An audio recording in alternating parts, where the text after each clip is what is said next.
اللہ اللہ اللہ اللہ۔ بسم اللہ الرحمن الرحیم، الحمد للہ وکفا وسلام علی عبادہ الذین اصطفیٰ۔ محترم سامعین حضرات، آج کی نشست میں توبہ اور استغفار کے متعلق گفتگو ہوگی۔ اللہ کے پیغمبر نے فرمایا کل بنی آدم خطاء، ہر انسان سے غلطی ہو جاتی ہے، انسان سے غلطی ہو جاتی ہے۔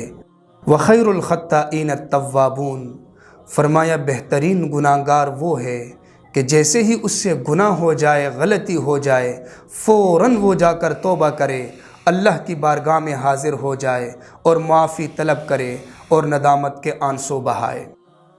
دیکھیں، اللہ تبارک و تعالیٰ کی رحمت بہت وسیع ہے۔ بندہ کتنا بڑا گناہ گار کیوں نہ ہو، اللہ تعالیٰ کا قرآن کے اندر عمومی اعلان ہے، لا تقنطوا من رحمت اللہ، میرے بندے آپ کے گناہ بہت زیادہ ہے، بہت بڑے بڑے گناہ ہے، لیکن آپ مایوس مت ہونا، میری رحمت بھی بہت وسیع ہے۔ لا تقنطوا من رحمت اللہ، فرمایا اللہ کی رحمت سے مایوس مت ہونا، ان اللہ یغفر الذنوب جمیعا، اللہ تمام گناہوں کو معاف فرمائیں گے۔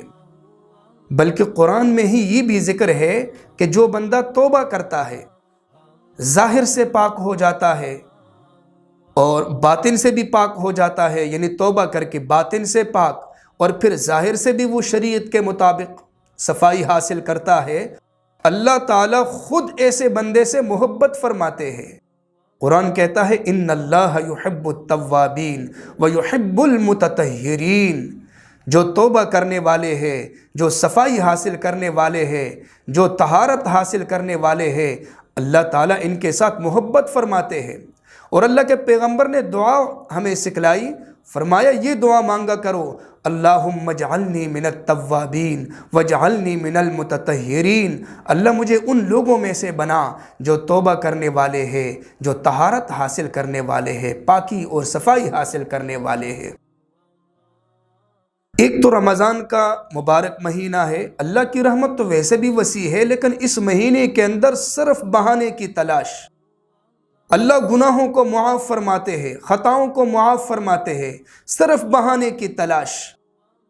اللہ کی طرف سے خود ایک منادی پکارتا ہے، کوئی ہے استغفار کرنے والا، کوئی ہے توبہ کرنے والا، تاکہ اللہ اس کی توبہ کو قبول فرمائے۔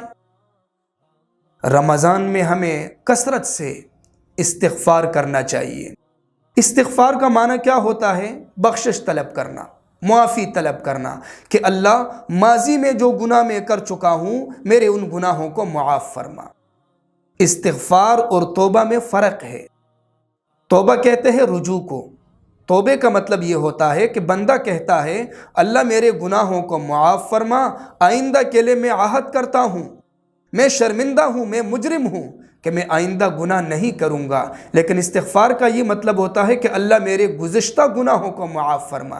یہی وجہ ہے کہ استغفار ہم کسی اور کے لیے بھی کر سکتے ہیں، کسی اور کے لیے بھی ہم استغفار کر سکتے ہیں، کسی میت کے لیے بھی ہم استغفار کر سکتے ہیں۔ جیسے کہ روایات میں آتا ہے جب کسی کو قبر میں رکھا جاتا ہے تو میت تڑپ رہی ہوتی ہے کہ میرے رشتہ داروں میں سے، میری اولاد میں سے کسی کی طرف سے کوئی ہدیہ آ جائے۔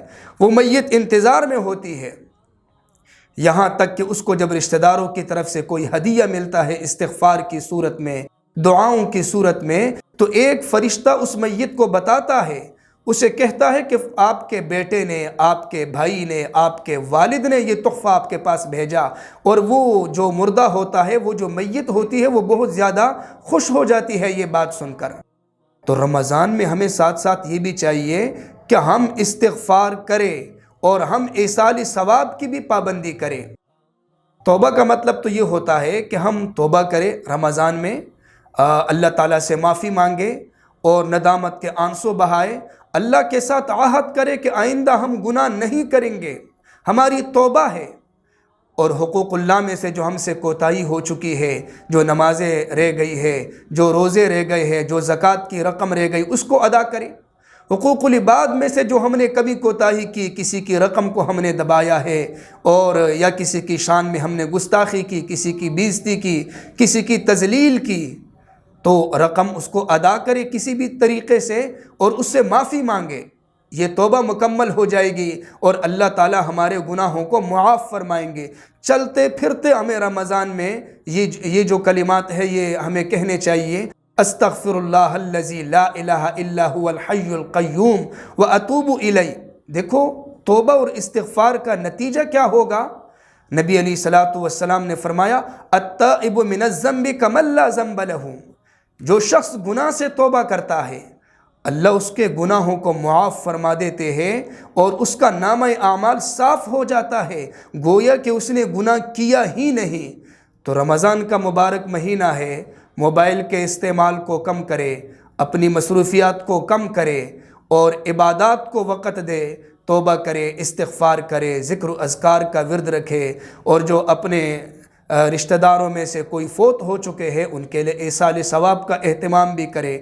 اللہ تبارک و تعالی ہمیں عمل کرنے کی توفیق عطا فرمائے۔